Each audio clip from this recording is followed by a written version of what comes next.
శ్రీ గణేశాయ నమః. ఓ సర్వాధార, మయూరేశ్వర, సర్వసాక్షి గౌరీకుమార, ఓ అచింత్య లంబోదర, శ్రీ గణపతి పాహిమాం పాహిమాం. నీవు సకల గణాలకు ఆదీశ్వరుడు, అందుకే నిన్ను గణేశుడని అంటారు. సకల శాస్త్రాలు నిన్ను అంగీకరిస్తున్నాయి. మంగళరూప, ఫాలచంద్ర, శారద, వాగ్విలాసిని, నీవు పదాలను సృష్టించిన వాగీశ్వరివి. నీ అస్తిత్వము వలన జగత్తులోని వ్యవహారాలు నడుస్తున్నాయి. నీవు గ్రంథకర్తల దేవతవు. నీవు దేశానికి ఎల్లప్పుడూ భూషణానివి. అన్నిటి యందు నీ శక్తి అగాధము. జగదంబ, నీకు మనఃపూర్వక నమస్కారం. ఓ పరబ్రహ్మ, సాధు సజ్జన ప్రియ, ఓ సగుణరూప, పండరీనాథ, కృపాసాగర, పరమదయామయ, పాండురంగ, నరహరి. నీవు అందరినీ నడిపించే సూత్రధారివి. నీవు జగమంతటా వ్యాపించి ఉన్నావు. సకల శాస్త్రాలు నీ స్వరూపాన్ని పరిశోధిస్తున్నాయి. ఓ చక్రపాణి, నీవు పుస్తక జ్ఞానులకు అంతుపట్టవు. ఆ మూర్ఖులందరూ వాద వివాదాలు చేసేవారు. సాధువులు మాత్రమే నిన్ను తెలుసుకోగలరు. మిగిలిన వారు మౌనంగా ఉంటారు. నీకు సాదరంగా నా సాష్టాంగ నమస్కారం. ఓ పంచవక్త శంకర, కపాలధారి, ఓ నీలకంఠ దిగంబర, ఓంకార స్వరూప పశుపతి, నీ నామాన్ని స్మరించిన వారి దైన్యము వెంటనే తొలగిపోతుంది. ధూర్జటి, నీ నామము యొక్క మహిమ ఇటువంటిది. నీ చరణాలకు వందనము చేసి నేను ఈ స్తోత్రాన్ని రచిస్తున్నాను. నీలకంఠ, దీనిని సంపూర్ణంగా చేసేలా సహకరించండి. ఇప్పుడు అత్రిసుతునకు, ఆది నారాయణునకు, తుకారామునకు, అనేక సత్పురుషులకు మరియు భక్తులందరికీ నమస్కారం. జయ జయ సాయినాథ, పతిత పావన, పరమదయాలు, మీ చరణములందు శిరస్సు ఉంచుతున్నాను. అభయాన్ని అనుగ్రహించండి. మీరు సుఖానికి నిలయమైన పరబ్రహ్మ పురుషోత్తముడైన విష్ణుమూర్తి మీరే. అర్ధనారీశ్వరుడు, మదనాంతకుడు కూడా మీరే. మానవ శరీరాన్ని ధరించిన పరమేశ్వరులు మీరు. జ్ఞానాకాశంలోని భాస్కరులు, దయాసాగరులు మీరు. భవరోగానికి సూచన మీరు. హీనులకు, దీనులకు చింతామణి, భక్తులకు పవిత్ర గంగాజలం మీరు. ప్రపంచంలో మునిగిపోయే వారిని తరింపచేసే నౌక, భయభీతులకు ఆశ్రయం మీరు. జగత్తుకు కారణం, దయాగన, నిర్మల చైతన్యమైన ఈ సృష్టి విలాసమంతా మీదే. మీరు జన్మరహితులు, మీకు మృత్యువు లేదు. బాగా పరిశోధిస్తే చివరకు ఇదే అవగతమవుతుంది. జనన మరణాలు రెండు అజ్ఞానం వలన కలుగుతాయి. మహారాజా, మీరు రెంటికి అలిప్తంగా ఉంటారు. నీరు ఒకచోట ఊటలా ప్రకటమైంది. అయితే అది అక్కడే పుట్టి పైకి వచ్చిందా? అది ఆది నుండి అక్కడ పూర్ణంగా నిండి ఉండి లోపలి నుండి వచ్చిందా? అంతే. ఒక లోతు గుంతలో నీరు ఊరితే దానిని బావి అని పిలుస్తాం. నీరు లేకపోతే అది ఒక గుంత మాత్రమే. నీరు గుంటలో ఊరటం లేదా ఎండటం ఇది నీటికి అసలు పట్టదు. నీటికి, నీటి గుంతకు అసలు ఏ విలువ ఇవ్వదు. అయినా నీరు నిండుగా ఉన్నప్పుడు గుంతకు మాత్రం గర్వం. అలా నీరు బాగా ఇంకిపోగానే దైన్యావస్థను పొందుతుంది. ఈ మానవ శరీరం నిజంగా గుంత వంటిది. ఇందులో శుద్ధ చైతన్యం, నిర్మలమైన నీరు. గుంతలు అసంఖ్యాకంగా ఉన్నా నీరు అన్నింటిలో ఒక్కటే. దయామయ, జనన మరణాలకు అతీతమైన మీరు అజ్ఞానమనే పర్వతాన్ని ఛేదించడానికి వజ్రాయుధం కావాలి. భూమిపై నేటి వరకు అనేక గుండాలు వెలిశాయి. ఇప్పుడు ఉన్నాయి, ఇక ముందు ఉంటాయి. ఆయా ప్రత్యేకమైన గుండానికి విశేషమైన నామరూపాలు ఉంటాయి. వాని ద్వారానే గుర్తించగలం. అయితే చైతన్యాన్ని నీవు, నేను అని అనటం ఉచితం కాదు. ఎందుకంటే చైతన్యంలో ద్వైతం లేదు కనుక. పైగా చైతన్యం జగమంతటా వ్యాపించి ఉంటుంది. అటువంటప్పుడు నీవు నేను అను భావన అక్కడ ఎలా సంభవం? మేఘాలలోని నీరు అంతటా ఒకేలా ఉంటుంది. భూమిపై పడగానే ఆ నీటికి అనేక భేదాలు కలుగుతాయి. గోదావరిలో పడిన నీటిని గోదావరి అంటాం. బావిలో పడిన నీటికి నదీ జలానికి ఉన్న పవిత్రత లేదు. గోదావరి సత్పురుషుల వల్లే పవిత్రం. మీరు అందులోని నీరు, మేము అక్కడ ఉన్న వాపి కూప తటాకాలము. అదే మీకు మాకు భేదం. మీరు పవిత్రులు, మేము కృతార్థులవ్వటానికి చేతులు జోడించుకొని ఎల్లప్పుడూ మీ వద్దకు శరణాగతులై రావాలి. గోదావరి జలానికి పాత్రతను బట్టి పవిత్రత వచ్చింది. నీరు వేరే ఎక్కడైనా ఒకటే. గోదావరి జలాలు ప్రవహించే ఆ భూస్థలం పవిత్రమని అక్కడి భూమి యొక్క గుణాలు బట్టి ఇది నిర్ణయించబడింది. మేఘ గర్భంలోని నీటిని ఏ ప్రదేశంలో ఏ మార్పు చేయదో అదే భూభాగాన్ని గోదావరి అని శాస్త్రవేత్తలన్నారు. ఇతర ప్రదేశాలలో పడిన నీరు ఆయా ప్రదేశాల గుణాలను గ్రహిస్తుంది. మొదట్లో మధురంగా ఉన్న నీరు ఆయా ప్రదేశాలలోని ప్రభావం వలన అనారోగ్యంగా, ఉప్పుగా, వగరుగా మారుతుంది.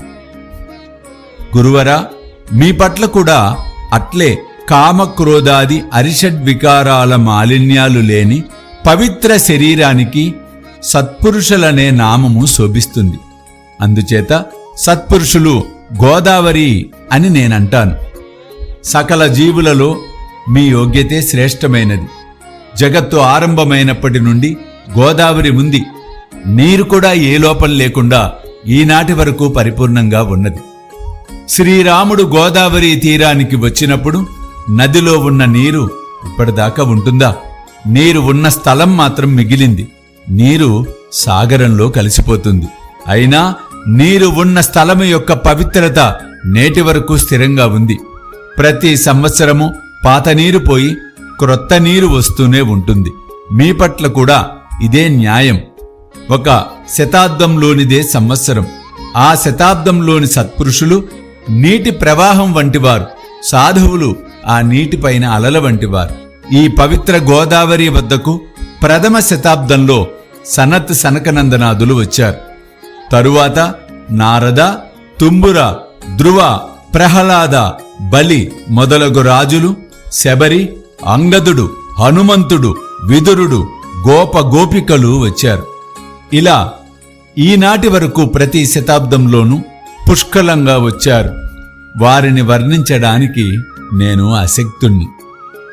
ప్రస్తుతం ఈ శతాబ్దంలో పవిత్ర గోదావరి సమీపాన సాయినాథులై మీరు వచ్చారు. అలా మీ దివ్య చరణాలకు నేను వందనం చేస్తాను. ప్రభూ, నా దుర్గుణాలను పరిగణలోనికి తీసుకోకుండా వేడుకుంటున్నాను. నేను హీనుణ్ణి, దీనుణ్ణి, అజ్ఞానుణ్ణి, పాతక శిఖామణిని, ఇలా సకల చెడు లక్షణాలు కలవాణ్ణి. అయినా దేవా, నన్ను ఉపేక్షించకండి. పరుసవేది ఇనుములోని దోషాలను పట్టించుకోదు. గోదావరి ఊరిలోని కాలవలను బహిష్కరించదు. బాబా, మీ కృపా కటాక్షాలతో నాలోని సకల కల్మషాలను త్వరగా తొలగించండి. ఇదే ఈ దాసుని విన్నపం. పరుసవేది సాంగత్యంలో ఇనుము బంగారం కాకపోతే ఆ లోపము పరుసవేదిది. మీరు పరుసవేది, నాలో పరివర్తన రాకపోతే ఈ లోపం మీపైన ఆపాదించకూడదు. ఆ అప్రతిష్ట మీకు రాకూడదు. కనుక నన్ను పాపిగా ఉంచకండి. పిల్లలు ఎల్లప్పుడూ తప్పులు చేస్తూ ఉంటారు, కానీ తల్లి కోపించుకోదు. దీనిని దృష్టిలో ఉంచుకొని బాబా నన్ను అనుగ్రహించండి. ఓ సద్గురు సాయినాథ, మీరే మా కల్పతరువు. భవసాగరాన్ని తరింపచేసే నౌక నిశ్చయంగా మీరే. మీరు కామధేనువు, చింతామణి. మీరు జ్ఞానాకాశంలోని భాస్కరులు, సద్గుణాల గని, స్వర్గానికి సోపానం. ఓ పరమపావన, పుణ్యమూర్తి, శాంతస్వరూప, ఆనందఘన, ఓ చిస్వరూప, పరిపూర్ణ, ఓ భేదరహిత, జ్ఞానసింధు, ఓ విజ్ఞానమూర్తి, పురుషోత్తమ, క్షమ శాంతులకు నిలయమా, ఓ భక్తజనుల విశ్రామధామమా, నన్ను అనుగ్రహించండి. మీరే మహాత్ములైన జాలందర్, మీరే నివృత్తినాథ్ జ్ఞానేశ్వరులు, కబీరు, షేక్ మహమ్మద్ ఏకనాథులు మీరే. మీరే బోధలా, సావతామాలి, సమర్థ రామదాసు మీరే. సాయినాథ మీరే తుకారాముడు, మీరే సకారాముడు, మీరే మాణిక్య ప్రభు. ఈ మీ అవతారాల లక్ష్యం అనూహ్యం. మీరు మీ జాతిని గూర్చి ఎవరికీ తెలియపరచలేదు. మీరు బ్రాహ్మణులని కొందరు, యవనులని కొందరంటారు. మీరు శ్రీకృష్ణుని వలె లీలలను ప్రదర్శించారు. శ్రీకృష్ణుని ప్రజలు పలు రకాలుగా అన్నారు. కొందరు ఎదుకుల భూషణుడని అన్నారు, కొందరు పశువుల కాపరి అని అన్నారు. సుకుమార బాలుడని యశోద అన్నది, మహాకాలుడని కంసుడన్నాడు, ప్రేమమయుడని ఉద్ధవుడంటే జ్ఞానశ్రేష్ఠుడని అర్జునుడన్నాడు. ఆ విధంగా గురుదేవా, ప్రజలు మిమ్మల్ని వారి మనసులకు తోచినట్లు భావిస్తున్నారు. మీ నివాస స్థానం మసీదు. మీ చెవులు కుట్టి ఉండేవి. మీరు పాటించిన మహమ్మదీయుల నైవేద్య పద్ధతులను చూచి ప్రజలు మిమ్ములను ముసల్మాను అని తలిచారు. కానీ దయాగన మీ అగ్ని ఆరాధనను గని మీరు హిందువని మా మనసులకు నిశ్చయమైనది. ఈ వ్యావహారిక భేదాలలో తార్కికులు తర్జన భర్జనలు చేస్తారు, కానీ జిజ్ఞాసులు, భక్తులు వీటిని పట్టించుకోరు. మీది పరమ బ్రహ్మస్థితి. జాతి మతాలు మీకు వర్తించవు. మీరు అందరికీ గురుమూర్తి. హిందూ ముసల్మానులలో వైరభావము ఉన్నది. వారిలో ఐక్యతను కలిగించటానికి, భక్తులకు మీ లీలలను చూపించటానికి మీరు మసీదులో అగ్ని ఆరాధన చేశారు. మీరు జాతి మతాలకు అతీతమైన సాక్షాత్ సద్వస్తువు, పరబ్రహ్మ. అందువలన మీరు తర్కానికి అంతుచిక్కరు. తర్క వితర్కాల గుర్రపు స్వారీ మీ వద్ద నిలువజాలదు. అటువంటప్పుడు నా మాటలు నిలువగలవా? అయినా మిమ్మల్ని చూచి నేను మౌనంగా ఉండలేను. కారణం, వ్యవహారంలో స్తుతించటానికి సాహిత్యంలోని మాటలే సాధనాలు. మీ అనుగ్రహంతో ఎల్లప్పుడూ వర్ణిస్తూ ఉంటాను. సత్పురుషుల ఘనత గొప్పది, దేవతల కంటే అధికం. ఎందుకంటే సత్పురుషుల వద్ద నా, నీ అన్న భేద భావనలు ఉండవు. హిరణ్యకశిపుడు, రావణుడు దేవుణ్ణి ద్వేషించుట వలన వధింపబడ్డారు. అలా సత్పురుషుల చేతిలో వధింపబడిన వారు ఒక్కరైనా లేరే? గోపీచందు జాలంధరుని పెంటకుప్పలో పాతిపెట్టినప్పుడు ఆ మహాత్మునికి దుఃఖము కలగలేదు సరికదా? పైపెచ్చు ఆ రాజును ఉద్ధరించి చిరంజీవిగా మార్చాడు. ఇటువంటి సత్పురుషుల మహిమలను ఎంతని వర్ణించగలను? సత్పురుషులు సూర్యనారాయణుని వంటివారు. వారి కృపా జ్ఞాన ప్రకాశం. వారు చల్లటి సుఖాన్నిచ్చే చంద్రుని వంటివారు. వారి కరుణ వెన్నెల వెలుగు. సత్పురుషులు కస్తూరి వంటివారు. వారి కృప పరిమళం వంటిది. సత్పురుషులు చెరుకు రసం వంటివారు. వారి కృప మధురం. సత్పురుషులు దుష్టుల పట్ల, శిష్టుల పట్ల సమాన దృష్టిని కలిగి ఉంటారు. అంతేకాదు, పాపుల పట్ల వారికి ప్రీతి ఎక్కువ. గోదావరి జలంలో శుభ్రపరచటానికి మలిన వస్త్రాలే వస్తాయి. శుభ్రమైన బట్టలు గోదావరికి దూరంగా పెట్టెలో ఉంటాయి. పెట్టెలోని బట్టలు కూడా ఒకప్పుడు శుభ్రపరచటానికి గోదావరికి వచ్చినవే. ఇక్కడ ఆ పెట్టే వైకుంఠము, మీరు గోదావరి. శ్రద్ధ స్నానఘట్టము, జీవాత్మలే వస్త్రాలు. వాటి మాలిన్యం షట్ వికారాలు. మీ పాద దర్శనమే గోదావరి స్నానం. మీరు సకల మాలిన్యాలను తొలగించి నిర్మలంగా చేయగల సమర్థులు. మేము ఈ ప్రపంచంలో మాటి మాటికి మలినమైపోతున్నాం. అందువలన సత్పురుషుల సందర్శనం అవసరం. గోదావరిలో నీరు పుష్కలంగా ఉండి ఆ నీటిని శుభ్రపరచటానికి తెచ్చిన మలిన వస్త్రాలు శుభ్రం కాకుండా అక్కడి స్నానఘట్టాలపై ఉండిపోతే అది గోదావరికి అప్రతిష్ట కదా. మీరు చల్లటి నీడనిచ్చే వృక్షము. మేము తాపత్రయాలనే తీవ్ర ఎండ బాధకు మాడిపోతున్న బాటసారులం. ఓ గురువర్య, కరుణామయ, మమ్ము ఈ తాపత్రయాల నుండి రక్షించండి. చల్లటి నీడ వంటి మీ కృప లోకోత్తరమైనది. నీడ కోసం ఒక వృక్షం క్రింద కూర్చున్నప్పుడు పైనుండి ఎండవేడి తగులుతుంటే ఆ వృక్షాన్ని నీడనిచ్చే చెట్టు అని ఎవరన్నా అంటారా? మీ కృప లేకుండా ఈ ప్రపంచంలో బాగుపడటం జరగదు. ధర్మ సంస్థాపన కొరకు అర్జునునికి శ్రీకృష్ణుడు శకునిగా లభించాడు. సుగ్రీవుని కృపతో విభీషణునికి శ్రీరామప్రభు లభించాడు. సత్పురుషుల వలననే భగవంతునికి ఘనత. వేదశాస్త్రాలు వర్ణించలేని నిరాకార నిర్గుణ పరబ్రహ్మను సగుణ సాకార రూపంలో భూమిపైకి అవతరింపచేసినది సత్పురుషులే. రుక్మిణీ వల్లభుడైన వైకుంఠపతియగు శ్రీకృష్ణుని దామాజీ మాలవానిగా చేశాడు. చోకోబా జగన్నాథునితో పశువుల శవాలను మోయించాడు. సత్పురుషుల మహిమలను ఎరిగి శ్రీహరి సక్కుబాయి ఇంట నీళ్లు మోశాడు. నిజంగా సత్పురుషులు సచ్చిదానంద పరమాత్మను శాసించగలరు. ఇంకా ఎక్కువగా చెప్పవలసిన అవసరం లేదు. ఓ సద్గురు సాయినాథ, సిరిడి గ్రామ నివాస, మీరే మా తల్లి తండ్రి. బాబా, మీ లీలలు నిజంగా ఎవరికి అంతుపట్టవు. అటువంటప్పుడు పామరున్నైన నా వాక్కు మీ లీలలను వర్ణించగలవా?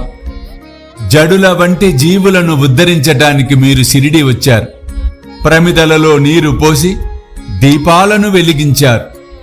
మూరెడు వెడల్పు గల చెక్క పలకను మంచంలా పైన చూరుకు వ్రేలాడగట్టి దానిపై శయనించి భక్తులకు మీ యోగశక్తిని తెలియజేశారు. మీరు అనేకులకు సంతానాన్ని అనుగ్రహించారు. విభూతిని ప్రసాదించి అనేక రోగాలను పోగొట్టారు. ఐహిక కష్టాలను తొలగించటం మీకు అశక్యం కాదు. గజరాజుకు చీమ బరువా? గురుదేవా, దీనులను కరుణించండి. మీ చరణాలకు శరణుజొచ్చిన నన్ను వెనుకకు నెట్టివేయకండి. మీరు మహారాజులకు మహారాజు, కుబేరులకు కుబేరులు, వైద్యులకే వైద్యులు. నిశ్చయంగా మీకంటే శ్రేష్ఠులెవరూ లేరు. ఇతర దేవతల పూజలకు విశేషమైన పూజా సామగ్రి, పూజా విధానం అవసరం. కానీ మీ పూజకు జగత్తులో విశిష్టమైన వస్తువేదీ లేదు. సూర్యుని ఇంటిలో దీపావళి పండుగ వచ్చినట్లయితే ఏ ద్రవ్యాలతో ఈ పండుగను జరుపుకుంటారు? సాగరం యొక్క దప్పికను తీర్చటానికి ఈ భూమిపై నీరు లేదు. అగ్నిని రగల్చటానికి నిప్పు ఎక్కడి నుండి తేవాలి? గురుదేవా, శ్రీ సాయి సమర్థ, పూజ చేసే వస్తువులన్నీ ఆది నుండి మీ ఆత్మ యొక్క అంశాలు. ఈ మాటలన్నీ తత్వదృష్టితో ఊరికే చెప్పటమే గాని పరమాత్మ తత్వం ఇంకా పట్టుబడలేదు. అందువల్ల అనుభవ జ్ఞానము లేకుండా చెప్పే మాటలు నిరర్ధకం. మీ పూజను వ్యావహారికంగా చేయటానికైనా నాకు సామర్థ్యము లేదు. అందువలన గురుదేవా, అనేక కల్పనలతో మీ పూజ చేస్తాను. దయామయ, ఈ దాసుని యొక్క పూజను స్వీకరించండి. ఇక ప్రేమాశ్రువులతో మీ చరణాలను ప్రక్షాళన చేస్తాను. సద్భక్తి అనే చందనాన్ని రాస్తాను. శబ్దాలంకారాల కఫినిని సమర్పిస్తాను. ప్రేమ భావాల సుమమాలను మీ కంఠానికి అలంకరిస్తాను. నా దుర్గుణాలను ధూపంగా దహించి వేస్తాను. అవి చెడు ద్రవ్యాలే అయినా వాని నుండి చెడు వాసనలు రావటం లేదు. ధూప ద్రవ్యాలను సద్గురువు వద్ద కాక ఇతరత్ర ఎక్కడ కాల్చినా ఆ ధూపద్రవ్యాల నుండి వెలువడే వాసనలు అలాగే ఉంటాయి.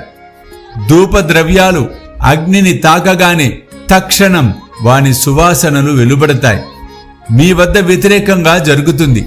మాలిన్యాలు అగ్నిలో కాలిపోయి సద్గుణాల పరిమళం ప్రపంచానికి తెలిసేలా మిగిలి ఉంటుంది. గంగా జలంలోని మురికిపోగానే నీరు నిర్మలమవటం సహజం. మనసులోని మాలిన్యం పోయి మనసు నిర్మలమవుతుంది. గురుదేవా, నేను మాయా మోహాలనే దీపాలను వెలిగిస్తాను. దాని వలన వైరాగ్య ప్రభలను లాభంగా పొందేలా అనుగ్రహించండి. మీరు ఆసీనులవ్వటానికి శుద్ధమైన శ్రద్ధ అంటే సింహాసనాన్ని అర్పిస్తాను. విరాజమానులై భక్తి అనే నైవేద్యాన్ని స్వీకరించండి. ఆ భక్తి అనే నైవేద్యాన్ని మీరు స్వీకరించి భక్తి రసాన్ని నాకు ఇవ్వండి. ఎందుకంటే నేను మీ బిడ్డను. కనుక మీ బోధామృత రసాన్ని పానము చేసే అధికారము నాకు ఉన్నది. నా మనసును మీకు దక్షిణగా సమర్పించుకుంటున్నాను. దానివలన నాకు ఎటువంటి కర్తృత్వ భావము ఉండదు.